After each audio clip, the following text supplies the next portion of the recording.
আজকে ইস্টবেঙ্গল যেভাবে পরপর দুবার আইডব্লিউএল চ্যাম্পিয়ন হলো, তারা সাফ কাপ চ্যাম্পিয়ন হয়েছে। 4-5 জন ন্যাশনাল প্লেয়ার ইস্টবেঙ্গল ক্লাবে রয়েছেন। আমার মনে হয় যে আগামী দিনে মেয়েদের ফুটবলের ভবিষ্যৎ খুব উজ্জ্বল। যেভাবে আমরা আইডব্লিউএল 1 এবং আইডব্লিউএল 2 এর মাধ্যমে মেয়েদের ক্লাব ফুটবলকে আমরা প্রোৎসাহিত করছি যে আরও বেশি মেয়ে ফুটবল খেলতে আসুক।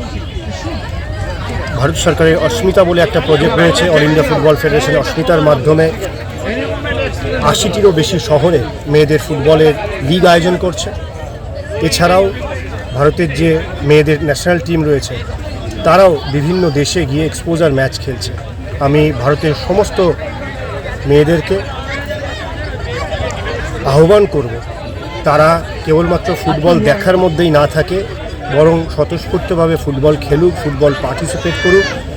ছেলেরা যেমন ফুটবল খেলছে মেয়েরাও তেমন ফুটবল খেলুক, এবং আমার দৃঢ় বিশ্বাস ভারতের জাতীয় দলে মেয়েদের উজ্জ্বল ভবিষ্যৎ।